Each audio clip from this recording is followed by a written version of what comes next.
ইচ্ছা করলে বাংলাদেশের রাজনীতিতে আরো অনেক কিছু স্থায়ীভাবে করে দিতে পারতো, করেনি। যে কাজগুলো তারা করেছিল স্থায়ীভাবে, সে কাজগুলো কিন্তু পরবর্তীতে টেকেনি। যেমন ধরুন, বঙ্গবন্ধুর ছবি, এইটা রাজনৈতিক মত আদর্শের ঊর্ধ্বে সমস্ত সরকারি দপ্তরে, অফিস আদালতে এটা টাঙানো থাকবে। সরকার বদল হয়ে গেলেও কেউ এটা অপসারণ করতে পারবে না, এরকম একটি আইন তারা পাশ করেছিল। কিন্তু দেখুন আপনি, যে ইউনূস সরকারের আমলে সেই আইনটাও কিন্তু লঙ্ঘিত হলো। এবং ওই আইন পাশ করার সময় যেসব বিচারপতিরা ওই আইনটি পাশ করার সময় ছিলেন বা তারা সাক্ষ্য ছিলেন, তাদের সামনে হয়েছে, সেই সব বিচারপতিদের সামনেই আবার ওই আইনটি লঙ্ঘিত হয়েছে।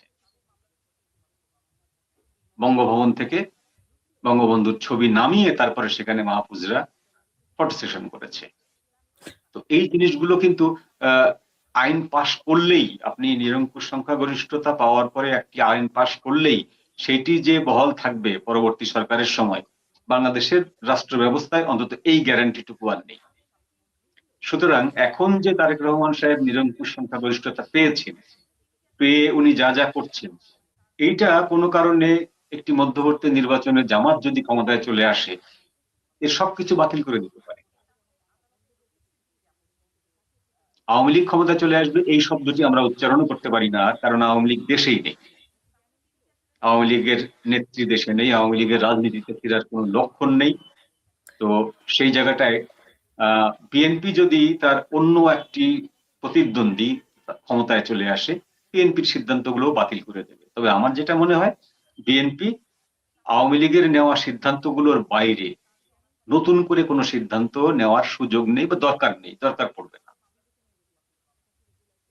তো আপনি যেটি বলছিলেন যে এই ডোনাল্ড ট্রাম্পের বিষয় যেটি আসে, সেই বিষয়টি খুব সিম্পল একটি বিষয়। এটা বিএনপির অনেক অনেক মানুষ এটা না বুঝেই তারা আনন্দ প্রকাশ করছেন যে ডোনাল্ড সাহেব বিশাল এক চিঠি লিখেছেন। আমরা জানি না নরেন্দ্র মোদীর চিঠিটা কত বড়, কারণ সেটি এখনো ফ্ল্যাশ আউট হয়নি বাংলাদেশের মিডিয়াতে। ট্রাম্পেরটা হয়েছে। ট্রাম্পের চিঠিটা হচ্ছে পরিষ্কার প্রচ্ছন্ন একটি হুমকি, আপনাকে অ্যাওয়ার করে দেওয়া হলো। আপনি ক্ষমতায় আসার 3 দিন আগে আপনার সরকার, প্রাক্তন সরকার যে স্বাক্ষর করেছিল, যে চুক্তিটি সই করেছিল, সেই চুক্তি থেকে আপনার সরে আসার কোনো সুযোগ নেই। এটি আপনাকে আগে ভাগে আমি মনে করিয়ে দিচ্ছি। সেকেন্ডলি, আপনি যে চীন থেকে, তুরস্ক থেকে, দক্ষিণ কোরিয়া থেকে, ভারত থেকে এই যে অল্প দামে অস্ত্র কেনেন, সেইটি কেনারও কিন্তু কোনো সুযোগ নেই। আপনাকে আমাদের কাছ থেকে সমস্ত মারণাস্ত্র, সমরাস্ত্র কিনতে হবে। সেটার দাম নিয়েও আপনি প্রশ্ন করতে পারবেন না, কারণ সেগুলো হচ্ছে বিশ্ব সেরা অস্ত্র এবং বিশ্বের সব আহ, বড় বড় দেশ, শক্তিশালী দেশ সেগুলো ব্যবহার করে। সুতরাং এটা নিয়ে আপনার কোনো প্রশ্নই করার অধিকার নেই। আপনি সেগুলো কিনবেন, কিনে আরো শক্তিশালী হবেন, শক্তিশালী হয়ে আমরা যেভাবে বলবো আপনি সেইভাবে চলবেন। এটি হলো ওই চিঠির মূল প্রতিপাদ্য। হুম। তো এই জিনিসটা আমাদের মনে করিয়ে দেয় যে এই চিঠিটা, এই চুক্তিটা তারা 3 দিন পর করতে পারত।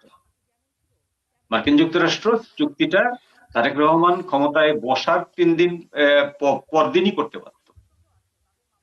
কেন করেনি? কারণ মার্কিন যুক্তরাষ্ট্রের একটা ক্ষীণতম আশা ছিল, প্রথম দিকে খুব জোরালো আশা ছিল, পরবর্তীতে আশাটা ক্ষীণ হয়ে গেছিল, যে জামাত ইসলামীকে তারা ক্ষমতায় নিয়ে আসছে। তারা জামাত ইসলামীকে ক্ষমতায় আনার জন্য গত কয়েক মাস ধরে যে হোমওয়ার্ক করেছে, সেই হোমওয়ার্কের কারণে নিজেদের উপর তারা বেশ আস্থাবান ছিল যে তারা শেষ পর্যন্ত সফল হবে।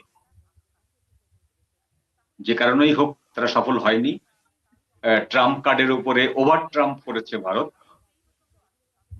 মার্কিনেরা যে ট্রাম্প কার্ড করেছিল, সেই ট্রাম্পের উপরে একটা ওভার ট্রাম্প করে দিয়েছে ভারত। ভারত বিএনপিকে জিতিয়ে এনেছে। আমি শব্দটা রিপিট করছি, ভারত বিএনপিকে জিতিয়ে এনেছে, এ বিষয়ে কোনো সন্দেহ নেই।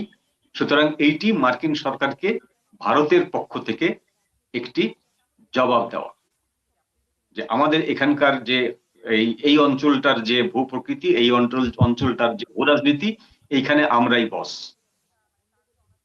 নন আদার। হুম। Very interesting. মানে গত 18 মাস ধরেই যদি আমরা জুলাই থেকে ধরি, আপনার কি মনে হয় না যেভাবে করে একের পর এক নানানভাবে শিফট হতে দেখেছি, আপনার কি মনে হয় না যে আহ, এই যে শেষ পর্যন্ত ভারত যে আমেরিকার উপর ট্রাম্প কার্ড দিল, রাইট? তো এরকম পুরোটা সময় জুড়েই ট্রাম্পের উপরে ট্রাম্প হয়েছে, ট্রাম্পের উপরে ট্রাম্প হয়েছে, এরকম এক কার্ডের উপর আর এক কার্ড প্লে হতে হতে মানুষ গেছে কনফিউজড হয়ে। আওয়ামী লীগ গেছে কনফিউজ, ইভেন আওয়ামী লীগের লোকেরাও গেছে কনফিউজড হয়ে। তো সেই দিক থেকে আপনার কি মনে হয় যে ভারত আহ ভারত আওয়ামী লীগ যেহেতু তাদের, মানে আওয়ামী লীগের শীর্ষ নেতারা শেখ হাসিনা যেহেতু তাদের কাছে রয়েছে, সো তারা তাদেরকে আমি শব্দটা কি বলবো, তাদেরকে এক ধরনের ধোঁয়াশার মধ্যে রেখেছে, so that they can play, মানে আওয়ামী লীগকে আওয়ামী লীগের রাজনীতিটা থেকেই বিরত রেখেছে। হ্যাঁ, এটা রাজনীতি থেকে বিরত রাখেনি সেটা হয়তো না। আহ, আপনি সেভাবে আমরা ভারতকে দোষারোপ করতে পারি না। ভারত তার ব্যাখ্যায় ভারত ব্যাখ্যা দিতে পারে। যেমন ধরুন যে ভারতকে প্রশ্ন করেছিল বাংলাদেশের পক্ষ থেকে যে শেখ হাসিনা ওখানে বসে রাজনৈতিক বক্তব্য দিতে পারবে না। এই কথাটি ভারত মানেনি এই জন্য যে এর লজিক হচ্ছে যে ভারত একটি গণতান্ত্রিক দেশ। সেই দেশে আশ্রিত ব্যক্তি হোক, তাদের তাদের মেহমান হোক, আর তাদের নাগরিক হোক, প্রত্যেকটা মানুষের কথা বলার অধিকার তারা সংরক্ষণ করে, তারা সেটিকে মর্যাদা দেয়। তো সেখানে তিনি কি কথা বললেন, সেটা রাজনীতি কিনা বা অর্থনীতি কিনা, এইটা ভারত দেখতে যাবে না, এবং এইটা নিয়ে ভারত কখনো মাথাও ঘামাবে না। তো একটা এক্সাম্পল হিসাবে বলা যায়, ভারত বলে, ভারতীয় সরকারের পক্ষ থেকে বলা হয় যে আমাদের এখানে একজন সাধারণ রিক্সা চালক বা একজন শ্রমিক বা একজন কৃষক, সেও নরেন্দ্র মোদীকে কড়া ভাষায় সমালোচনা করতে পারে, তার কোনো জেল ফাঁস হবে না। তেমনি একজন এক্সাইল প্রাইম মিনিস্টার, যিনি ভারতে আশ্রিত আছেন, তিনি তার দেশ নিয়ে, তার দেশের রাজনীতি নিয়ে যা খুশি তিনি বলতে পারেন, সেখানে ভারতের নাক গলাবার কোনো অধিকার নেই, ভারত নাক গলাবেও না। এটা বলাতে মনে হতে পারে যে ভারত বুঝি গণতন্ত্রের সাংঘাতিক রকম সেবক, গণতন্ত্রের সেবা করছে, বাক স্বাধীনতার সেবা করছে। ব্যাপারটা আসলে তা না। এই যে আপনি বললেন ধোঁয়াশার কথাটা, এই ধোঁয়াশাটা এই জন্যই আসে যে আমরা dozen dozen YouTuber, dozen dozen web portal, নামি দামি ওদের যে জাতীয় দৈনিক গুলো আছে, ওই মানে ঐতিহ্যবাহী দৈনিক, এক একটা দৈনিকের বয়স 100-150 বছর, এরকম সমস্ত কিছু ঘাটাঘাটি করে আমরা যে একটা ভাইব পেয়েছিলাম, আলামত পেয়েছিলাম, সেই আলামতটি হচ্ছে যে ভারত চেষ্টা করছে আওয়ামী লীগকে রাজনীতিতে পুনর্বাসিত করার জন্য, শেখ হাসিনাকে দেশে ফেরানোর জন্য এবং নিরাপত্তা দিয়ে ফেরানোর জন্য। ভারত যেভাবে তাকে দেশ থেকে তুলে নিয়ে গেছে নিরাপত্তা দিয়ে, প্রাণে বাঁচিয়েছে, ঠিক সেইভাবেই বাংলাদেশের সেনাবাহিনীকে দিয়ে, বাংলাদেশের জনগণকে দিয়ে, বাংলাদেশের সরকারকে দিয়ে সেনাবাহিনী আবার শেখ হাসিনাকে বাংলাদেশে ফেরত নিয়ে আসবে। তো এই জিনিসটা ভারতের লাখ লাখ মানুষের মতো বাংলাদেশের লাখ লাখ মানুষও বিশ্বাস করেছে, আমি আপনি বিশ্বাস করেছি। তো শেষে দেখা গেল যে ভারত সেই জায়গা থেকে সরে এসছে। সরে আসার ফলে যে ভারত অপরাধ করেছে সেটিও কিন্তু আমরা বলতে পারবো না, কারণ ভারত তার নিজের স্বার্থ দেখবে, আমাদের স্বার্থ দেখবে না, এটা হলো খুব স্বাভাবিক ব্যাপার। যে একটা দেশ তার নিজের স্বার্থকে আগে দেখবে, তারপরে দেখবে তার বন্ধুদের স্বার্থ। তার নিজের স্বার্থ হচ্ছে যে তার দেশের থেকে বাংলাদেশের সাথে 15 বিলিয়ন ডলারের একটা ব্যবসা হয় বাৎসরিক। সেই 15 বিলিয়ন ডলারের ভিতরে মাত্র 1 পয়েন্ট সামথিং বিলিয়ন হচ্ছে বাংলাদেশ থেকে ইম্পোর্ট হয়, আর বাদ বাকি পুরোটাই হচ্ছে বাংলাদেশে এক্সপোর্ট হয়। তো সেই এক্সপোর্ট থেকে যে পয়সাটা আসে, সেই পয়সাটা ভারতের একটা অংশের মানুষের জন্য লাভজনক, ব্যবসায়ীদের জন্য লাভজনক। সেই ব্যবসায়ীরা সেই লাভটা হাতছাড়া করবে কেন? এরকম বাড়ির পাশের একজন গ্রাহক, আপনি বাড়ির পাশের একজন গ্রাহককে বাদ রেখে 5,000 মাইল দূরের একজন গ্রাহকের কাছে পণ্য পাঠাবেন, এটা তো আপনার জন্য হার্মফুল, তাই না? এটি আপনার জন্য এটাই বরং সহজ যে বাড়ির পাশের গ্রাহকের কাছে আপনি পণ্য পাঠাচ্ছেন, আপনার পাঠানোর খরচও কম, সময়ও কম, আপনি সঙ্গে সঙ্গে টাকাটাও পেয়ে যাচ্ছেন। এটা একটা বিষয়। দ্বিতীয়ত হচ্ছে যে বাংলাদেশের ভূখণ্ডের উপর দিয়ে ভারতের যে বাণিজ্যটা হয়, অভ্যন্তরীণ বাণিজ্য, ভারতের সেভেন সিস্টার্স এর যে পণ্য পাঠানোর যে ঝক্কি, একেবারে শিলিগুড়ি করিডোর হয়ে ট্রেনে করে বা বাসে করে ট্রাকে করে যেতে হয়, আর একটা ওয়ে হচ্ছে কলকাতা বন্দর থেকে একেবারে বঙ্গোপসাগর হয়ে চিটাগং বন্দর ব্যবহার করতে হয়। তো যেভাবেই হোক না কেন বাংলাদেশের ভূখণ্ড ভারতকে ব্যবহার করতেই হয়, যদি তারা একটু কম খরচে তাদের সেভেন সিস্টার্স এর কাছে পণ্য পাঠাতে চায়। তো সেই জন্য ওই বাংলাদেশের ওই সুযোগটার জন্য ভারত চাইবে বাংলাদেশের সরকারের সাথে সম্পর্ক ভালো রাখতে। কথাটা খেয়াল করতে হবে, বাংলাদেশের সরকার, হাসিনা সরকার কেবলমাত্র তা কিন্তু নয়। না মঞ্জু ভাই, এই কথাগুলি তো আমরা আগেও বহুবার আলোচনা করেছি, এবং ভারত এরই মধ্যে বিকল্প রুটও খুঁজে বের করে ফেলেছে কিন্তু, নেপাল হয়ে, রাইট? সো আমার কাছে মনে হয় এইটা খুব ইম্পর্টেন্ট না। আমি মানে এটা মানে ডেফিনেটলি এটা একটা অনেক বড় মানে ইম্পর্টেন্ট জিনিস, কিন্তু এর বাইরেও আদার কতগুলি ফ্যাক্টর কাজ করেছে। ধরেন শেখ হাসিনার প্রসঙ্গে যাওয়ার আগে শুধু মানে মানে শেখ হাসিনা প্রায়ই বলতেন যে আমি ভারতকে যা দিয়েছি তা কেউ কোনোদিন দিতে পারবে না। তো কি যে দিয়েছেন আজ গত 18 মাসেও তো আমরা দেখতে পেলাম না, রাইট? কেউ খোলাসাও করলো না। তো তিনি যদি এমন কিছুই দিয়ে থাকেন, তাহলে আপনার কি মনে হয় না যে ভারত তাতে সন্তুষ্ট নয়? ভারতের আরো কিছু আকাঙ্ক্ষা আছে যা শেখ হাসিনা কোনোদিনও দিতে চান না? হ্যাঁ, এটা মনে হতে পারে, কিন্তু তার আগে দেখে নেওয়া দরকার যে কি কি সুবিধা দিয়েছেন। প্রথমত সুবিধা দিয়েছেন যে বললাম যে কলকাতা থেকে সরাসরি ট্রেন যোগাযোগে আখাউড়া হয়ে সেভেন সিস্টার্সে চলে যাওয়া।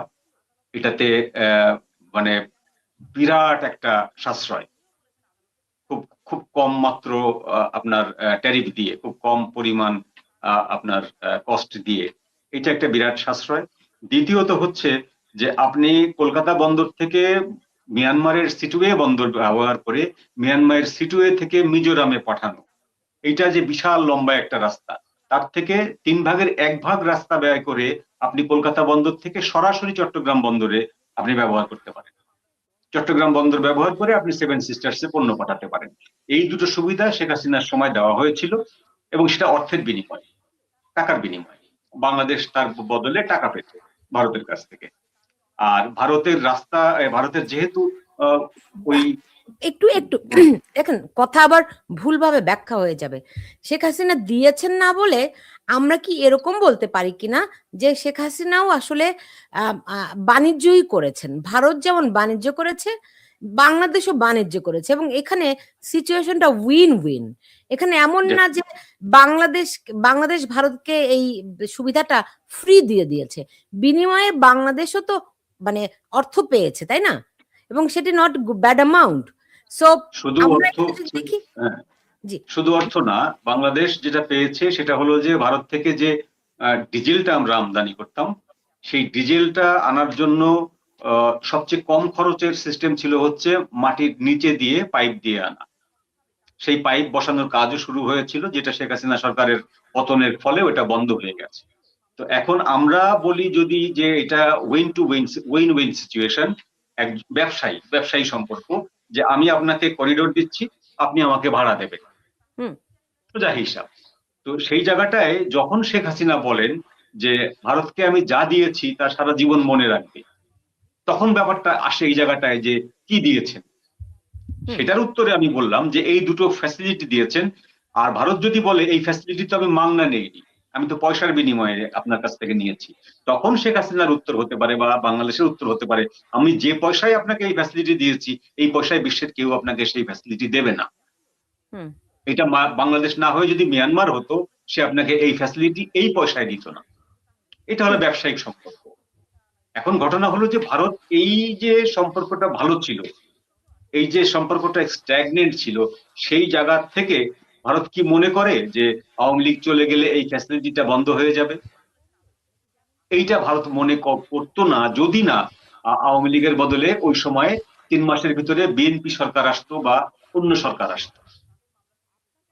ভারত এটা মনে করতে বাধ্য হয়েছে, কারণ আওয়ামী লীগের পরে যে সরকার এসেছে, ইন্টারিম গভর্নমেন্ট, তারা এই ফ্যাসিলিটি গুলো বন্ধ করে দিয়েছে।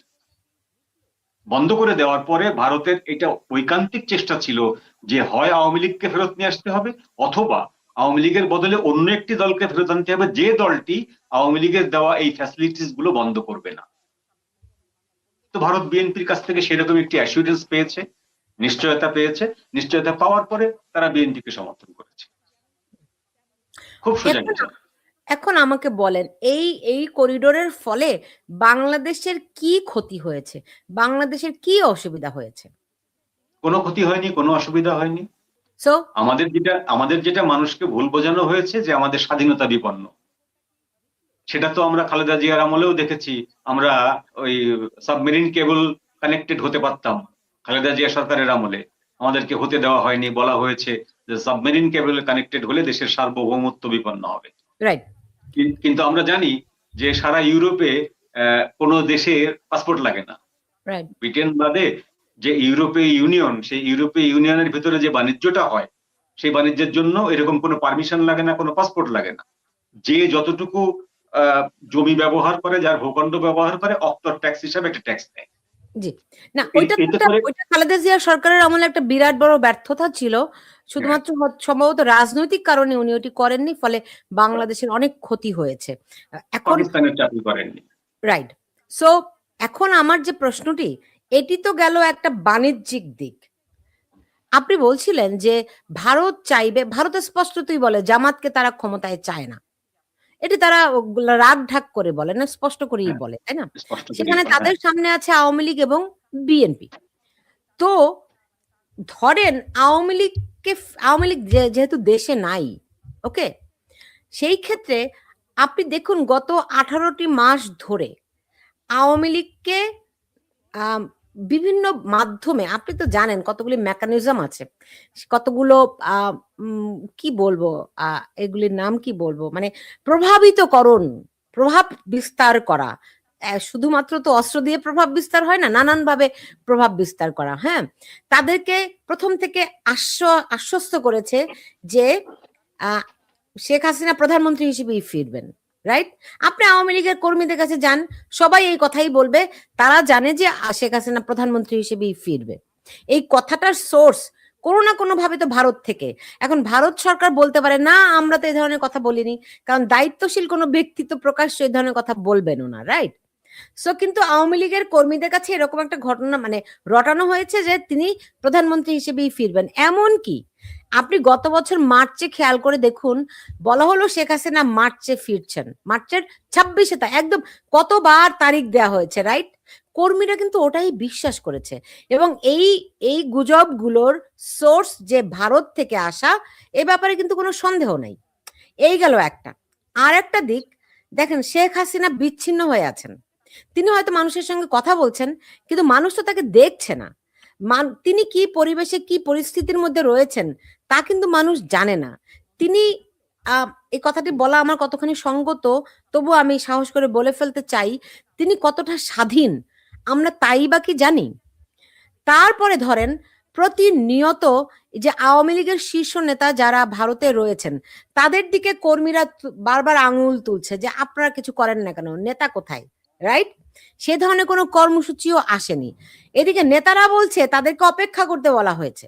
দেখুন কতভাবে একটা ধোঁয়াশা রেখে সবগুলো ফ্রন্টকে, ধরেন শেখ হাসিনাকে বিচ্ছিন্ন করে রাখা হয়েছে, নেতারা বিচ্ছিন্ন, তারা ভারতের আশ্রয়ে, কর্মীরা জানে না তার কাছ থেকে কার কাছ থেকে দিক নির্দেশনা পাবে।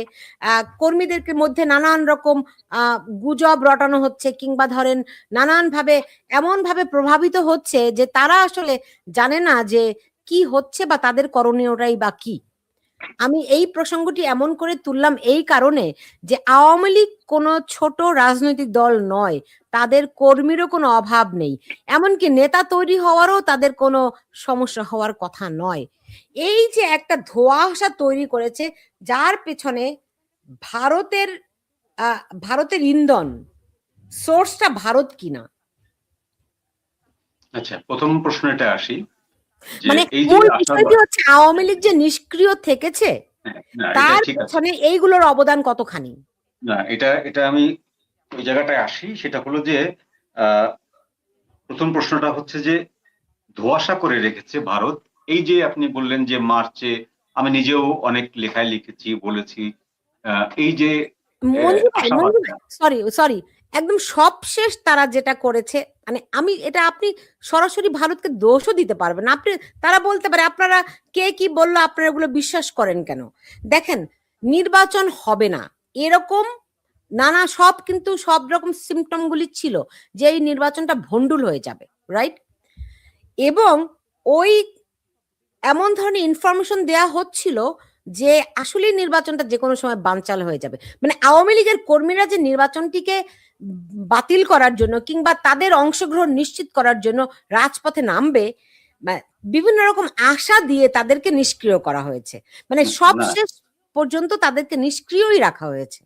আচ্ছা, এই জায়গাটায় আমি একটু দ্বিমত করি। সেটা হলো যে আমি প্রথমে তো বলছি যে ভারত যে ধোঁয়াশা তৈরি করেছে বা এই যে আশাবাদী করেছে, অতিরিক্ত আশাবাদী করেছে আওয়ামী লীগকে, এই মাত্র ফিরে যাচ্ছে, আগামী মাসে ফিরে যাচ্ছে, কনফার্ম হয়েছে, প্রধানমন্ত্রী হিসেবে ফিরে যাচ্ছে। ট্রাম্প এসে ট্রাম্প নিজেই তাকে প্রধানমন্ত্রী হিসেবে বাংলাদেশে ফিরিয়ে নেবে, ফিরিয়ে দেওয়ার ব্যাপারে চাপ দেবে। এইসব যে শব্দগুলো এসেছিল, এগুলো সবগুলো এসেছিল হচ্ছে কিছু অতি উৎসাহী ইউটিউবারের কাছ থেকে, কিছু ওয়েব পোর্টালের কাছ থেকে, যে ওয়েব পোর্টাল গুলোর আসলে সেইভাবে কোনো ভ্যালু নেই, এবং এই মঞ্জু ইউটিউবারদের ভাই ব্যক্তিগত একটু, কিছু সোর্স। মঞ্জু ভাই একটু উল্লেখ করেন আপনি এটি, যে যেখান যেই ওগুলোর সোর্স সবই ভারতে, ধরেন না, আমি একটু ইউটিউবার বলি, আমি বলেন, একটু বলি, আপনি পোর্টাল আমি বললে বলেন। বুঝতে পারবেন, আমি বললে বুঝতে পারবেন।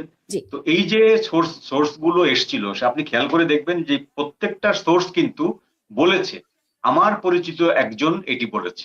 হুম। হ্যাঁ, আমার খুব মনে আছে এই কথাটা। এই কথাটা এই দশকের শুরুতে বা গত শতকের শেষ দশকে গফফার ভাই খুব ব্যবহার করতেন এটা। লন্ডন থেকে উনি যখন এক একটা কলাম লিখতেন, তার সোর্স তাকে জানায় সেক্রেটারিয়েটের অমুক, কিন্তু কোনোদিন গফফার ভাই কোন একটি সোর্সের নাম বলেননি আমৃত্যু, যে তাকে অমুক সেক্রেটারি বা অমুক জয়েন্ট সেক্রেটারি তাকে এইটা টেলিফোন করে জানিয়েছেন, তিনি ওখান থেকে জেনেছেন। না, তিনি একজন একটা অলিক বস্তুর নাম করতেন, যে অমুক অমুক জায়গা থেকে অমুক সূত্র আমাকে জানিয়েছে। যদিও সাংবাদিকদের তার সূত্র উল্লেখ করা বাধ্যতামূলক কোনো আইন নেই, সূত্র উল্লেখ করে না।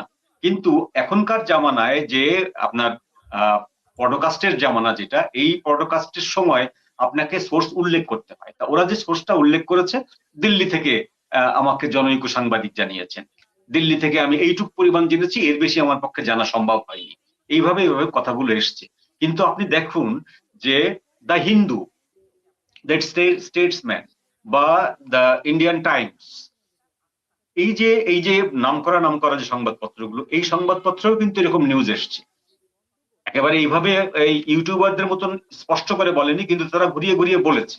তার মানেটা হলো যে ভারতের শাসক শ্রেণীর ভেতরে এই ধরনের কথাবার্তা হয়েছে, কিন্তু ভারত অফিসিয়ালি কোনো স্টেটমেন্ট দেয়নি। ভারতের যে স্পোকসম্যান, পররাষ্ট্র দপ্তরের যে আপনার বিবৃতি দেন যিনি, সেই ভদ্রলোক যে কথাটি বলবেন সেইটি হলো ভারতের পররাষ্ট্র দপ্তরের কথা, এবং সেই কথাটি পররাষ্ট্র দপ্তর পায় কখন? যখন ক্যাবিনেট বৈঠক থেকে তাকে জানানো হয়।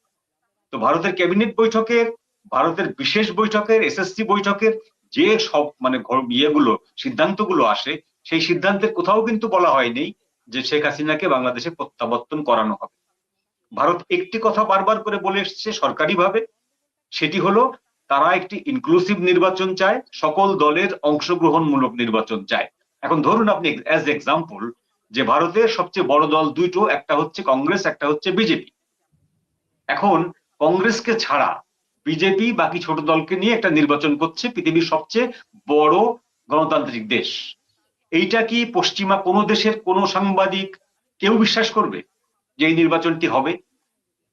কেউ বিশ্বাস করবে না। ঠিক সেইভাবে বাংলাদেশের একটি ঐতিহাসিক এবং ঐতিহ্যবাহী বড় দলের নাম হলো আওয়ামী লীগ। আওয়ামী লীগের অনেক পরে এসে জন্ম নিয়েছে ক্যান্টনমেন্টে বিএনপি। আওয়ামী লীগের কাছাকাছি সময়, আওয়ামী লীগের আগে জন্ম নিয়েছিল জামাত।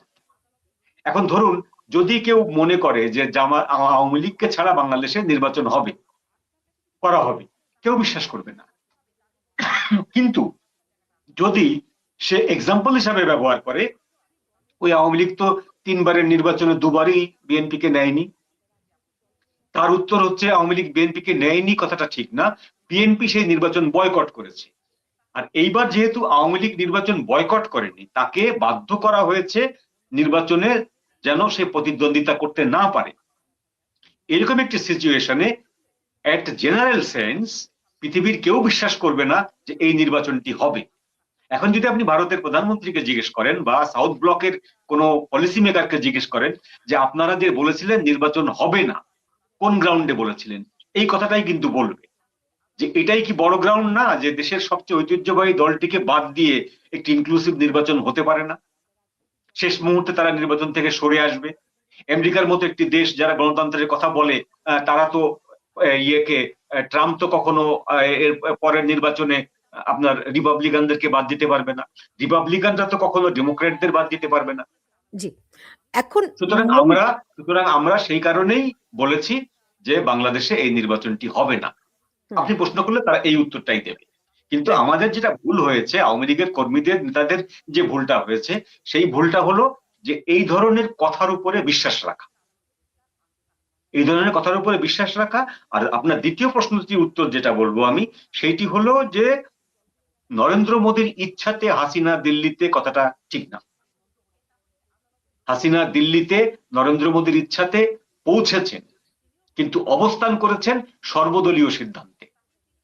এই সর্বদলীয় মানে হচ্ছে প্রত্যেকটা দল যারা সংসদে আছে তারা এবং যারা সংসদে নেই তারাও এই সর্বদলের সিদ্ধান্ত নিয়েই তারপরে ভারত তাকে গ্রিন সিগন্যাল দিয়েছে যে সে এখানে থাকতে পারবে এবং প্রধানমন্ত্রীর মর্যাদা নিয়ে থাকতে পারবে।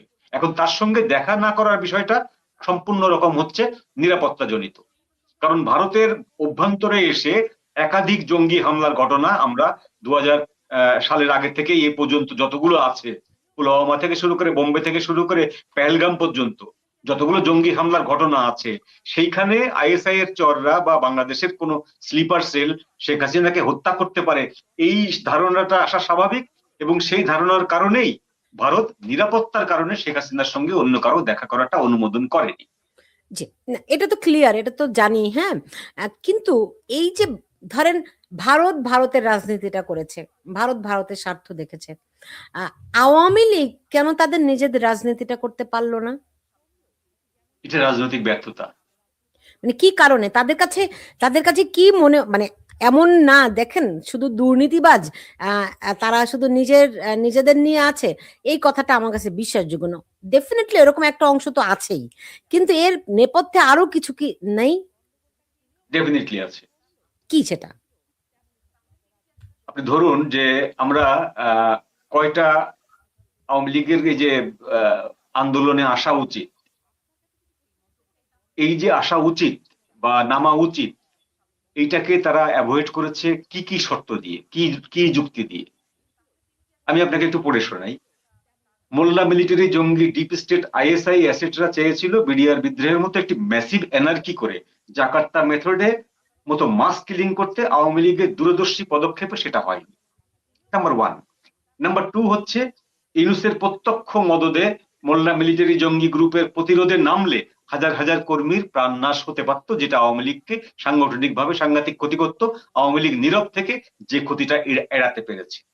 তিন, চরম প্রভোকেশন থাকার পরেও আওয়ামী লীগ ধৈর্যের পরীক্ষায় পাশ করেছে, সেই কারণে হাজার হাজার নেতাকর্মীর প্রাণ বেঁচেছে। চার, নির্বাচনের মাঠে, নির্বাচন বুথ বা নির্বাচন কেন্দ্র, এরকম বাংলাদেশের অন্তত 4/1 নির্বাচন কেন্দ্র আওয়ামী লীগ ভন্ডুল করে দিতে পারতো, ভেঙে চুরে দিতে পারতো। আওয়ামী লীগের সেই সাংগঠনিক ক্ষমতা আছে, কিন্তু আওয়ামী লীগ করেনি। কি জন্য? আওয়ামী লীগ প্রমাণ করতে চেয়েছে যে এই যে এখন যদি আমরা এটা করি তাহলে সমস্ত দায়টা এসে, নির্বাচন ভন্ডুলের দায়টা এসে আওয়ামী লীগের ঘাড়ে পড়বে, আওয়ামী লীগের প্রত্যাবর্তন আরো পিছিয়ে যাবে। তো এই যে সিদ্ধান্তগুলো আওয়ামী লীগ নিয়েছে, সেই সিদ্ধান্তগুলোর কারণে আওয়ামী লীগ চুপ থেকেছে এবং মনে করেছে তাদের সিদ্ধান্তগুলো সঠিক, কিন্তু আমরা মনে করছি সিদ্ধান্তগুলো সঠিক না। আওয়ামী লীগের উচিত ছিল যে তাদের সাথে যে আচরণটা করা হচ্ছে সেই আচরণটার প্রতিবাদ করা। আমি এই ব্যাপারটা বিশ্বাস করি যে বাংলাদেশে 7টি প্রধান জঙ্গি দল শেখ হাসিনার আমলে ব্যান করা হয়েছিল, নিষিদ্ধ ছিল। সেই জঙ্গি দলের 7 জন নেতা বা 5 জন নেতাকে গ্রেপ্তার করে জেলে ভরা হয়েছিল। কিন্তু সেই জঙ্গি দলের হাজার হাজার কর্মীরা আওয়ামী লীগের অত বড় দাপটের যে রেজিম 16 বছরের, সেই দাপটের ভিতরেও কিন্তু তারা সার্ভাইভ করেছিল। কখন টের পাই আমরা? 5 আগস্টের পরে। 5 আগস্টের পরে তারা পিলপিল করে রাস্তায় বেরিয়ে আসে। তাই যদি হবে, তাহলে ইউনূসের এত দমন পীড়নের ভিতরে আওয়ামী লীগ সার্ভাইভ করতে পারবে না। এই যে নিজেদের প্রতি তাদের যে অবিশ্বাস, এটা কেন? কেন? আমি এই কেনটার কারণ খুঁজে পাই না। এই আপনার কি মনে হয় এর জন্য আমি না না এর জন্য আপনি ভারতকে দোষারোপ করতে পারেন না। না যে না না ভারত আমি সামনে ভারত, রেখেছে। মঞ্জু ভাই, আমাদের এই আলোচনায় আসলে আমি কোথাওই ভারতকে দোষারোপ করতে চাই না, অবশ্যই না। কিন্তু ধরেন যেই আপনি যে বললেন না যে আওয়ামী লীগ এই জায়গাটাতে ব্যর্থ হয়েছে, সেই ব্যর্থতার কারণ যদি দেখি, আমি দেখি যে এই যে অনেক রকম গুজব রটিয়ে তাদের ভিতরে আশার সঞ্চার করে তাদেরকে নিষ্ক্রিয় রাখা হয়েছে। এটা কেউ বাধ্য করেনি তাকে, কেউ তাকে বলেনি না তোমরা এটা করতে পারবে না, কেউ তাকে বলেনি না তুমি এই বিবৃতি দিতে পারবে না, এই কর্মসূচি করতে পারবে না। কিন্তু তাদের নেতাদের মধ্যে এবং কর্মীদের মধ্যে এমন একটা আশার সঞ্চার করেছে যে খুব সহসাই এই আগামী মাসের অমুক দিনের মধ্যে ঠিক হয়ে যাচ্ছে। ফলে আপনি যেই আপনার সার্ভাইভালের জন্য যতখানি প্রতিরোধ গড়ে তুলবেন, যতখানি সক্রিয় থাকবেন, ওই আশার কারণে কিন্তু আপনি অতখানি সক্রিয় হননি। ফলে দুই তো, একদিকে কর্মীদের আর একদিকে নেতাদেরকে এইভাবে করে আমি মানে নিষ্ক্রিয় রাখা হয়েছে যে বলছি, এটা কোনো নির্দেশ দিয়ে না, আদেশ দিয়ে না, এরকম আশা দিয়ে তাদেরকে নির্দেশ, আশা দিয়ে বলা হয়েছে। এবং সেই আশা যে কোনো ভ্যালিড জায়গা থেকে তাও কিন্তু না। সো তারা এখন আপনাকে আম গাছের তলায় দাঁড় করিয়ে বলা হয়েছে আপনি চেষ্টা করার দরকার নেই, আমটা আপনি পড়বে, রাইট, আপনি জাস্ট কুড়িয়ে নেবেন, ব্যাপারটা এরকম। ওইটা না বললে আপনি একটা কোটা দিয়ে বা গাছে উঠে ডালে উঠে আপনি আমটা পেড়ে নিতেন। আপনাকে পারতে বলা হয়নি, আপনাকে বলা হয়েছে আপনি দাঁড়িয়ে থাকুন, এমনি এমনি ওটা পড়বে। এখন আপনি একটা দেশের আশ্রয় আছেন, আপনি তো আপনার তো গৃহকর্তার কথা শুনতে লাগে, তাই না? না না, শুনতে লাগে, কিন্তু আমি এটা বিশ্বাস করি না। আমি এটা কেন বিশ্বাস করি না সেটা বলি। শেখ হাসিনা আর তারেক রহমান এক জিনিস না। শেখ হাসিনার প্রাজ্ঞতা তুলনায় চলে না। শেখ হাসিনার প্রাজ্ঞতা, শেখ হাসিনার রাজনৈতিক অভিজ্ঞতা শুধুমাত্র প্রধানমন্ত্রী হওয়ার পর থেকে না, তিনি যখন তার পিতার সাথে ওখানে বিভিন্ন রাজনৈতিক দলের নেতাদের সাথে বসতেন ড্রয়িং রুমে, যখন আলাপ আলোচনা চলতো, তখন থেকেই তার রাজনীতির হাতে খড়ি। তো সেরকম একজন রাজনৈতিক প্রাজ্ঞ নেতা কেন একটা ফাঁপা আশ্বাসের উপরে ভিত্তি করে তার নেতাকর্মীদেরকে নিবৃত্ত রাখবেন? আপনারা চুপচাপ বসে থাকুন, ঘরে থাকুন, ঘর থেকে বেরোবেন না, এই তো আমাদেরকে ভারত বলেছে, আমাদেরকে তুলে দেবে, আমাদেরকে নিয়ে যাবে, আমি চলে যাব। আমি এটা বিশ্বাস করি না যে শেখ হাসিনা সেই আশায় বসেছিলেন। তবে এটা বিশ্বাস করি, তবে এটা বিশ্বাস করি যে আওয়ামী লীগের উপরে যে নির্যাতন নিপীড়নটা হয়েছে, খুঁজে খুঁজে বের করে আওয়ামী লীগ যদি রাস্তায় নামতো, সেটা আরো বহুগুণ বেড়ে যেত। কারণ তখন তো সামনাসামনি পেত। এখন তো খুঁজে খুঁজে বাড়ি থেকে বের করতে গিয়েছে, এবং বাড়িতে যে না পেয়ে তার বাপ মাকে ধরেছে। সব সময় বাপ মাকে ধরতে পারেনি, ওরা ব্যর্থ হয়ে ফিরে এসেছে, পলাতক নেতাকে ধরতে পারেনি। কিন্তু যখন আপনি সামনে আসবেন, যখন আপনি পুলিশকে বা আর্মিকে যখন আপনি কনফ্রন্ট করবেন, সেই সময় তো আপনি আর নিরাপদ না, সেই সময় তো আপনাকে ধরে ফেলবে। তো আপনার উপরে টর্চার, নির্যাতন আরো বাড়বে, সেটা খুব সত্যি ছিল, খুব স্বাভাবিক ছিল। ইউনূস এই মার্সি করতো না, কোনোভাবেই করতো না, এবং নৃশংসভাবে আওয়ামী লীগের নেতাকর্মীদেরকে হত্যা করা হতো, জেল জুলুম দেওয়া হতো। তো সেটা থেকে রক্ষা করার জন্য আওয়ামী লীগের এই স্ট্র্যাটেজি হতে পারে যে আমরা এইভাবে থাকি। আর একটা স্ট্র্যাটেজি হতে পারে আওয়ামী লীগের, সেটা হচ্ছে, আমি অপশনাল বলছি, সেটা হতেই পারে এমন না, হতে পারে, সেটা হলো আওয়ামী লীগ মনে করেছিল যে জামাত যে পরিমাণে ক্ষমতা সঞ্চয় করেছে এই ইউনূস রেজিমের সময়, সেই ক্ষমতা বিএনপির ক্ষমতাকে চ্যালেঞ্জ করতে পারে। এই দুজনের ক্ষমতা কাছাকাছি আসার কারণে এই দুই ক্ষমতা কামড়াকামড়ি করে দেশে এমন একটা অরাজক পরিস্থিতি সৃষ্টি করবে যাতে বহিঃশক্তি দেশে এসে নাক গলাতে বাধ্য হবে। এই বহিঃশক্তি মানে হচ্ছে আমেরিকা এবং ভারত। তখন আমরা একটা প্যাসেজ পাবো, তখন আমরা একটা করিডোর পাবো দেশে ফেরার, এবং আমরা একটা দাঁড়াবার মতো জায়গা পাবো। এইটা মনে হতে পারে আওয়ামী লীগের নেতা নেত্রীদের। কিন্তু বিএনপি এই মনে হওয়াটাও কিন্তু ঠিক ছিল। নির্বাচনের 5 দিন আগ পর্যন্ত কিন্তু এই মনে হওয়াটা ঠিক ছিল। জামাত এবং বিএনপির শক্তি কিন্তু প্যারালাল ছিল, কাছাকাছি ছিল। শেষ মুহূর্তে এসে জামাতকে হারিয়ে দেওয়া হয়েছে। সেইটা হলো ডিপ স্টেট এবং ভারতীয় একটি বিশেষ প্রকল্পের অধীনে। সেটা ভারতের অনেকে স্বীকার করেন, এখন আর অস্বীকার করার কোনো দোষ নেই। অস্বীকার করার কেউ করেও না। ভারতের অনেক ইউটিউবারও এটা স্বীকার করেছেন যে ভারত কয়েকটি শর্ত দিয়েছিল, সেই শর্তগুলো মেনে নেওয়ার ফলে তারেক রহমানকে একেবারে 100% ক্লিন শিট দেওয়া হয়েছে। এইবার আপনি এগিয়ে যান। জি, মঞ্জু ভাই আরেকটা জিনিস বলি, দেখুন ভারত ডাবল রোল প্লে করেছে কিনা। ধরেন অনেকেই তো অভিযোগ করেন যে পিনাকি ভট্টাচার্য রয়ের এজেন্ট, রয়ের লোক। আপনার এরকম অভিযোগ আরো অনেক আছে যে ধরেন মানে ডাবল রোল বলতে যেরকম বোঝায়, আওয়ামী লীগকে একরকম বলেছে, বিএনপিকে আর একরকম বলেছে।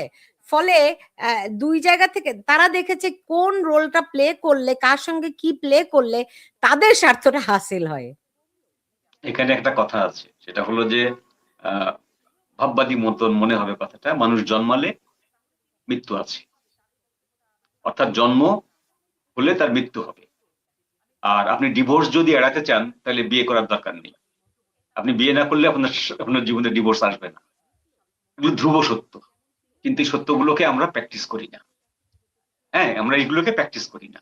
ঠিক সেরকম একটি সত্য হচ্ছে যে এসপিওনাজ বলি, যেটাকে আমরা ইন্টেলিজেন্ট ওয়ার যেটাকে বলি আমরা, সেই ইন্টেলিজেন্স ওয়ারে যখন দুইটি গোয়েন্দা সংস্থা বা কোনো একটি গোয়েন্দা সংস্থা কাজ করে, যখন তারা তাদেরকে অ্যাসেট তৈরি করে বা এজেন্ট তৈরি করে, সেই এজেন্ট তৈরি করার সঙ্গে সঙ্গে তারা একটা জিনিস নোট করে রাখে, সেটা হচ্ছে he may be double agent,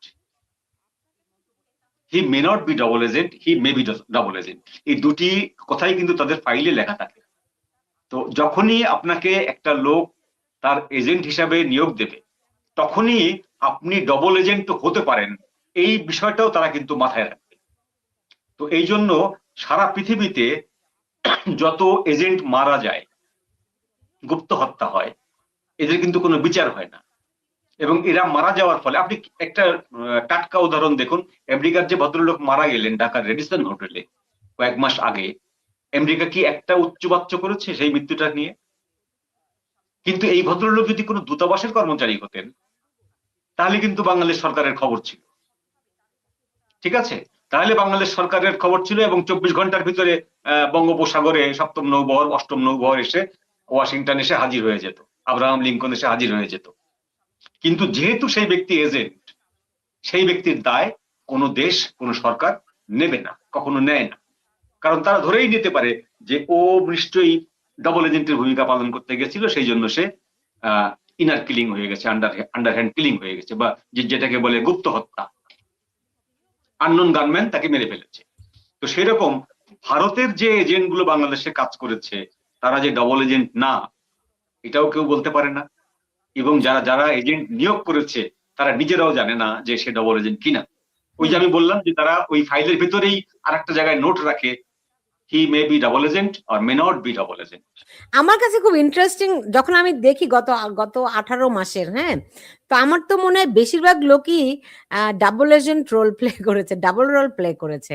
এবং আমরা আমরা যারা সাধারণ বাংলাদেশের সাধারণ মানুষ, হ্যাঁ, আমরা শুধু তাকিয়ে তাকিয়ে একবারের দিকে একবারের দিকে দেখতে দেখতে আমরা হয়রান হয়ে গেছি।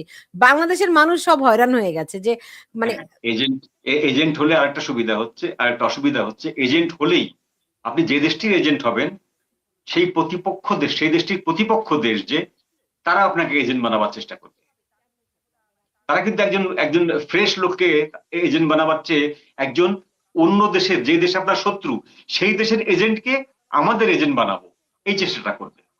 সেটাতে সুবিধা আছে, তাদের খাটনি কম হয়, ইনভেস্টমেন্ট কম হয়, এবং সে ইনফরমেশনটা বেশি পায়। সেই জন্য পৃথিবীতে যতগুলো এজেন্ট আছে, তার ডবল আছে হচ্ছে ডবল এজেন্ট।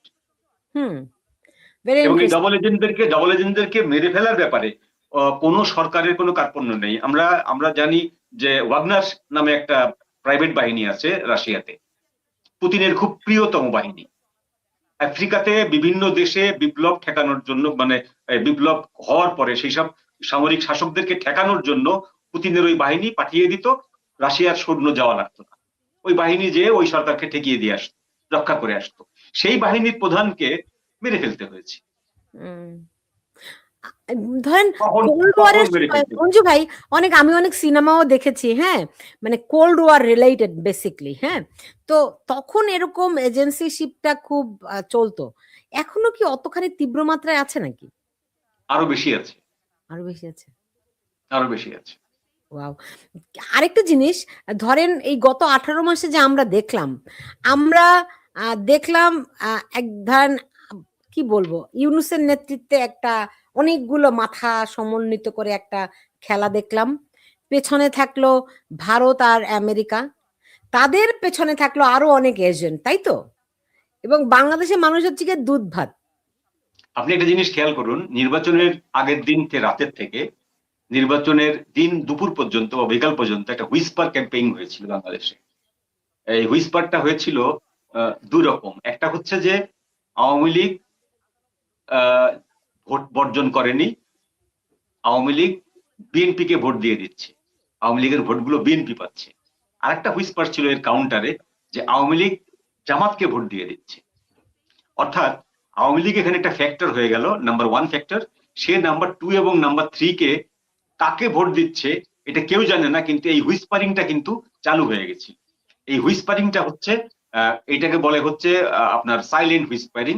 এইটা চালু করেছিল ভারতের পক্ষ থেকে চালু করা হয়েছিল।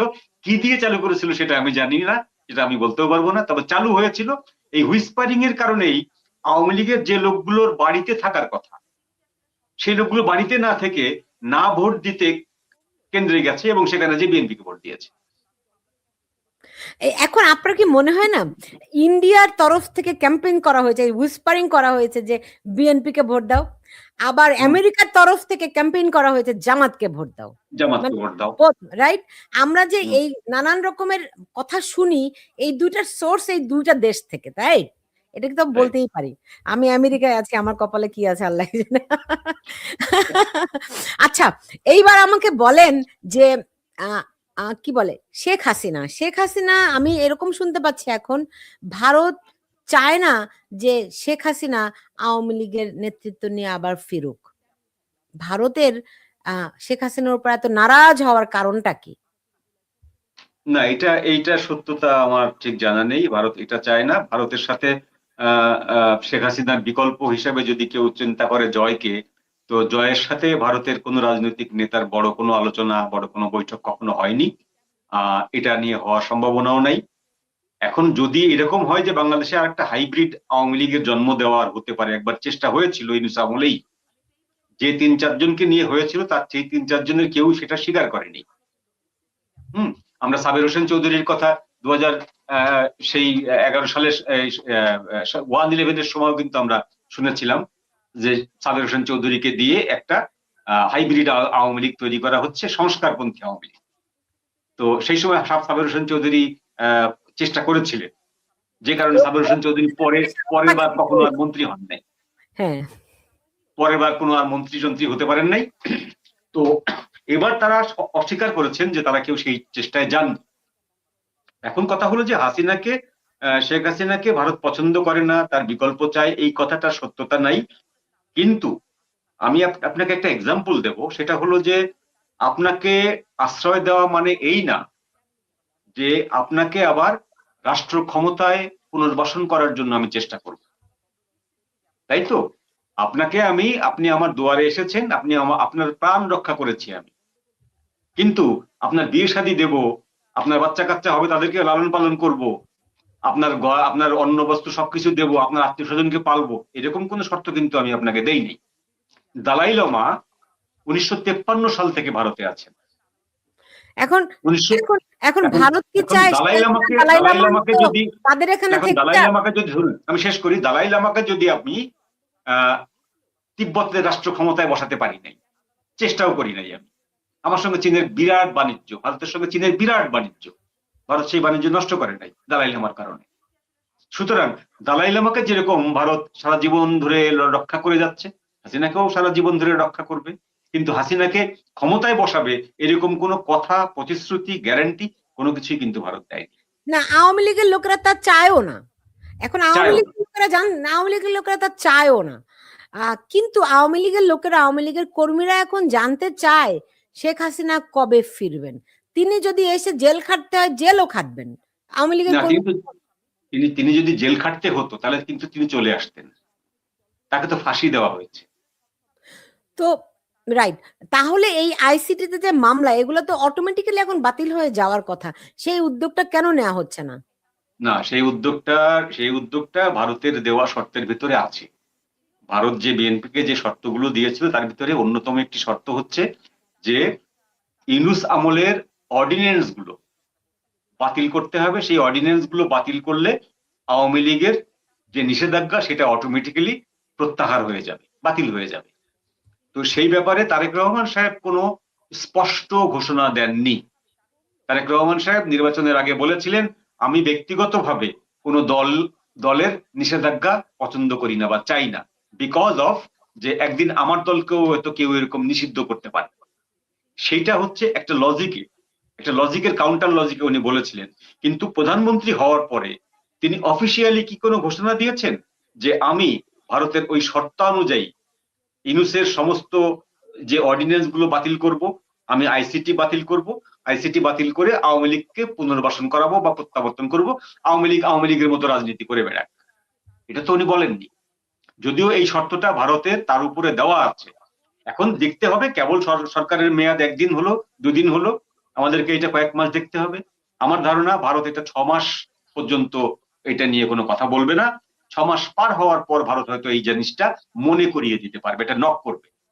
মঞ্জু যে ভাই, কি ভাবলেন? আরেকটা জিনিস আপনার মনে হয় কিনা দেখুন, বঙ্গবন্ধুও ভারতের অনেক আকাঙ্ক্ষা পূরণ করতে পারেননি। বঙ্গবন্ধুও দেশের স্বার্থকেই সবার আগে স্থান দিয়েছিলেন। আহ অনেকগুলো কারণে ভারত তার উপর নাখোশ ছিল, আহ কিন্তু বঙ্গবন্ধু তার নিজস্ব রাজনীতিটাই করেছেন। শেখ হাসিনাও তার ভারতের অনেক আকাঙ্ক্ষা হয়তো পূরণ করতে পারেননি, কিংবা তিনি একটা ভারসাম্যপূর্ণ রাজনীতি করেছেন, যেমন ধরেন চায়নার সঙ্গে। এটি ভারত কোনোভাবেই ভালোভাবে নেয়নি, এটা তো আমরা কম বেশি সবাই জানি। তো এখানে একজন মন্তব্য করেছেন যে বঙ্গবন্ধুকে বাঁচাতে পারেনি, কিন্তু শেখ হাসিনাকে বাঁচিয়েছে ভারত। এর জন্য ভারতের প্রতি কৃতজ্ঞ থাকা উচিত। আপনার কাছে কি মনে হয়? ডেফিনেটলি কৃতজ্ঞ থাকা উচিত। কারণটা হলো কি, যে আপনি একটা প্রতিবেশী, ভারতের প্রতিবেশীর ভিতরে বাংলাদেশ বিশেষ কেন? ভারতের তো আরো 7টা প্রতিবেশী আছে, তাই না? তো এই প্রতিবেশীগুলোর ভেতরে বাংলাদেশ বিশেষ প্রতিবেশী কেন? বাংলাদেশের সাথে ভারতের 4200 কিলোমিটারের যে সীমানা সেই জন্য না। বাংলাদেশের জন্মের সাথে ভারত জড়িত, বাংলাদেশের অভ্যুদয়ের সাথে ভারত জড়িত, এবং ভারতের 12,000 মতান্তরে 16,000 সৈন্যের মৃত্যু হয়েছিল 71-এর যুদ্ধে, মুক্তিযুদ্ধে। তো সেই জন্য ভারত এটাকে তার তার এক নিজস্ব একটা যুদ্ধ মনে করে, এবং তার যে যুদ্ধে অংশগ্রহণ এবং সেই কারণে বাংলাদেশের অভ্যুদয়, সেই জন্য বাংলাদেশ শ্রীলঙ্কা, মালদ্বীপ, পাকিস্তান, ভুটান এদের থেকে ডিফারেন্ট টাইপের একটা প্রতিবেশী, আলাদা মাপের প্রতিবেশী। তার মানে এই না যে এই প্রতিবেশী সরকারের যেই আসবে তার সমস্ত কিছুকে আমার পছন্দ করতে হবে, ব্যাপারটা এরকম না। আপনি ধরুন জামাত বাংলাদেশের ক্ষমতায় আসবে, পাকিস্তানের প্রধানমন্ত্রী শাহবাজ শরীফ কি জামাতের সকল কর্মকাণ্ড সমর্থন করবেন? করবেন না, করবেন না, করার কথা না। জি। আমি যদি এক্সাম্পল দিই অনেক বাড়বে, এক্সাম্পল যাচ্ছি না। তো ভারত বঙ্গবন্ধু শেখ মুজিবুর রহমানের সবকিছু পছন্দ করবে এরকম তো কোনো শর্ত নেই, তাই না? না, তা তো ভারত অবশ্যই। বঙ্গবন্ধু ভারত বঙ্গবন্ধুকে যেভাবে মুক্তিযুদ্ধে সহায়তা করেছে, মুক্তিযোদ্ধাদের সহায়তা করেছে, 1 কোটি শরণার্থীকে, ভারতের ওই সময় অর্থনৈতিক অবস্থা এরকম ছিল না, ভারতের অর্থনৈতিক অবস্থা খুব সঙ্গীন ছিল। সেই সময় 1 কোটি শরণার্থীকে আশ্রয় দেওয়া, মুক্তিযোদ্ধাদের অস্ত্র দেওয়া, ট্রেনিং দেওয়া, যুদ্ধে সহায়তা করা, এবং 3 তারিখ থেকে 16 তারিখ পর্যন্ত একটা সম্মুখ যুদ্ধ করে পাকিস্তানকে পরাজিত করে ভারতকে, বাংলাদেশকে স্বাধীনতা তুলে দেওয়া। এবং তার থেকেও বড় কথা, ভারত দেশটাকে স্বাধীন করার পর তার সৈন্যকে এখান থেকে সরিয়ে নিয়ে গেছে। যদি না সরিয়ে নিত, বাংলাদেশের কি কিছু করার ছিল? কিচ্ছু করার ছিল না। আপত্তি করা ছাড়া, মিনমিন করে আপত্তি করা ছাড়া জোরালো কোনো বক্তব্য দেওয়ার ক্ষমতা ছিল না বাংলাদেশের। কিন্তু ভারত তার সৈন্যদেরকে প্রত্যাহার করেছে। তো এই যে বদান্যতা ভারতের, সেটাকে আপনাকে অস্বীকার করা যাবে না, সেটাকে স্বীকার করতে হবে, কৃতজ্ঞতা সহ স্বীকার করতে হবে, না, তা তো কৃতজ্ঞ চিত্তে। বটেই, তা তো বটেই। কিন্তু কিন্তু আবার আপনাকে এই জিনিসটাও মূল্যায়ন করতে হবে যে পৃথিবীতে কোনো দেশ কোনো দেশের সরকারকে 100% সমর্থন করতে পারে না। 100% কি সমর্থন আমরা ভারতকে করতে পারি? শেখ হাসিনা কি পারেন ভারতকে সমর্থন করতে? না, পারেন অবশ্যই না। না। কিন্তু কিন্তু মঞ্জু ভাই, বন্ধুত্বের তো কতগুলো ফর্মুলা আছে। বন্ধুত্বের একটা বড় হচ্ছে friends in need, friends in deed, right? এখানে একজন মন্তব্য করেছেন, ইন্দিরা গান্ধী মোশতাককে অভিনন্দন জানিয়েছিলেন, রাইট? আমরা দেখলাম যে উম, যখন ডক্টর ইউনূস ক্ষমতা গ্রহণ করলেন, নরেন্দ্র মোদী অভিনন্দন জানিয়েছিলেন, তাই না? সো এখন রাষ্ট্রীয়ভাবে যদি আপনি চিন্তা করেন, বন্ধুত্বের জায়গায় যদি চিন্তা করেন, তাহলে বন্ধুত্বটা কোথায় থাকলো? আমি বন্ধুত্বের সংজ্ঞা, ব্যক্তিগত বন্ধুত্বের সংজ্ঞা আর রাষ্ট্রীয় পর্যায়ের রাষ্ট্র বা রাষ্ট্রনায়কদের বন্ধুত্বের সংজ্ঞা একটু আলাদা। তা তো বটেই, কিন্তু কিন্তু বেসিক ফর্মুলা তো এক জায়গায়। না, বেসিক ফর্মুলাও এক জায়গায় না। ভূ রাজনীতিতে আপনার রিসোর্সই হচ্ছে আপনার সাথে আমার বন্ধুত্বের মাপকাঠি। আপনার যদি কোনো রিসোর্স না থাকে, আপনি আমার কাছে সেরকম গুরুত্বপূর্ণ কোনো বন্ধু না। আপনার কাছে রিসোর্স থাকলে, তাহলে, বা আপনার রিসোর্স আপনাকে কোনো কারণে আমার ব্যবহার করতে হলে, তাহলে আপনি আমার কাছে গুরুত্বপূর্ণ বন্ধু, আদারওয়াইজ না। মঞ্জু ভাই, আমি ওই কথাটা বলি নাই। আপনি দেখেন, রাষ্ট্রীয় নীতি, রাষ্ট্রীয় বন্ধুত্ব ডেফিনেটলি ভিন্ন রকম, এবং সময় সময় সেটা বদলাতে পারে, এটাই স্বাভাবিক। না বদলানোটাই অস্বাভাবিক। এবং এখন প্রতিটি ধরুন, আমি আপনাকে ওই প্রশ্নের উত্তর, ওই প্রশ্ন আর একটু অ্যাড করি। ধরুন, আমি ইন্দিরা গান্ধী, আমি যখন দেখলাম যে বঙ্গবন্ধু মারা যাওয়ার পরে প্রায় 150 পরিমাণ আওয়ামী লীগের নেতা মোস্তাকের সাথে আছে, হেভিওয়েট নেতা, এবং সেনাবাহিনী যে বঙ্গবন্ধুকে হত্যা করেছে, সেই সেনাবাহিনীর কে অন্য সেনাবাহিনীরা কিন্তু হত্যা করতে আসেনি। সব সেনাবাহিনী ওই সেনাবাহিনীর আন্ডারে কিন্তু বশ্যতা স্বীকার করেছে। এইটা হলো একটা রাষ্ট্রের দেখার বিষয়। একটা প্রতিবেশী রাষ্ট্র দেখলো, সেই রাষ্ট্রের রাষ্ট্রপতিকে নিহত করা হলো, যারা করলো তারা একটা মন্ত্রিসভা গঠলো, সেই রাষ্ট্রের সেই প্রধানমন্ত্রীর মন্ত্রিসভার অর্ধেক সদস্য এই লোককে প্রধানমন্ত্রী বানালো, এবং সেই দেশের যে প্রধান শক্তিশালী বাহিনী, যেটা সেনাবাহিনী, সবচেয়ে আপনার রাষ্ট্রের শক্তির উৎস, সেই বাহিনীও ওই সরকারকে সমর্থন করলো। সেই ক্ষেত্রে একজন প্রতিবেশী রাষ্ট্রনায়ক হিসাবে আপনার প্রধান কর্তব্য হচ্ছে তাকে কংগ্রাচুলেট করা। সেজন্যই করেছে মোস্তাক। আপনি শেখ হাসিনা জেতার পরে, 96 সালে, 75 সালের পরে, যে 96 সালে যে শেখ হাসিনা জয়লাভ করলো 21 বছর পরে এসে, তখন কি পাকিস্তানের প্রধানমন্ত্রী শেখ হাসিনাকে অভ্যর্থনা জানাননি? জানিয়েছেন। এটা তো প্রোটোকল। সেই সেই এখন বলেন, শেখ হাসিনা কত ফিরতে দেরি হবে কত? এখন শেখ হাসিনা ফিরতে হলে আমাদেরকে যেটা করতে হবে সেটা হলো যে ভারতীয় কিছু ইউটিউবারকে টোটালি বর্জন করতে হবে। নাম্বার ওয়ান এটা। দ্বিতীয়ত হচ্ছে যে ভারত যে শর্তগুলো দিয়েছিল, সেই শর্তের ভিতরে অন্যতম শর্ত হচ্ছে যে আওয়ামী লীগকে রাজনীতি করতে দিতে হবে, আওয়ামী লীগকে ক্ষমতায় বসানো না। তারেকের কাছে এরকম কোনো মামাবাড়ির আবদার ভারত করেনি। ভারত যে দাবিটা করেছে সেটা খুব সঙ্গত, এবং সেটা একজন সৎ প্রতিবেশী সুলভ দাবি, যে আওয়ামী লীগকে নিষিদ্ধ করা হয়েছে অবৈধভাবে, কোনো বৈধভাবে নিষিদ্ধ করা হয়নি। আওয়ামী লীগের এইরকম কোনো অপরাধ নেই যে অপরাধের কারণে তাকে নিষিদ্ধ করা হতে পারে। যদি সেই অপরাধে নিষিদ্ধ করা হয়, তাহলে সবচেয়ে আগে নিষিদ্ধ হবে হচ্ছে এনসিপি, তারপরে নিষিদ্ধ হবে বিএনপি। তো এই জন্য আওয়ামী লীগের উপর থেকে নিষেধাজ্ঞাটা তুলে নিতে হবে। তুলে নেওয়ার পরে আওয়ামী লীগ কিভাবে রাজনীতি করবে, কিভাবে দাঁড়াবে, নিজের পায়ে দাঁড়াবে না কারো সাহায্য নিয়ে দাঁড়াবে, সেটা আপ টু আওয়ামী লীগ। সেটার ব্যাপারে ভারত দেখতে যাবে না। এখন সেটার জন্য ভারত, আমার ধারণা, 6 মাস ওয়েট করবে। তো ইদানিং যদিও কোনো কোনো ইউটিউবার, কোনো কোনো ওয়েব পোর্টাল বলছে যে এটা আগামী 1 মাসের ভেতরে। 1 মাসের ভেতরে কি জন্য বলছে? এটা লজিক আছে। আপনি যদি 1 মাসের ভেতরে ইউনূসের এই অর্ডিন্যান্স গুলো সংসদে পাস না করেন, এই অর্ডিন্যান্স গুলো বাতিল হয়ে যাবে। আপনি যদি 1 মাসের ভেতরে জুলাই সনদের যে জামাত স্বাক্ষর করেছে, সই করেছে, এবং জামাত যে ওই যে পরিষদে সই করেছে, পরিষদে সই করার কারণে ওদের অটোমেটিক্যালি কিন্তু প্রথম যে শপথটা ওইটা কিন্তু বাতিল হয়ে গেছে। এখন 1 মাসের ভিতরে এই যে জিনিসগুলো জামাত যদি শুধরে না নেয়, জামাত যদি আবার নতুন করে সংসদ সদস্য হিসাবে শপথ না নেয়, তাহলে জামাতের 70 জন কিন্তু বাতিল হয়ে যাবে। আবার যদি বিএনপি এই জুলাই প্রক্লেমেন্ট যেটা আর জুলাই সনদ যেটা সেটার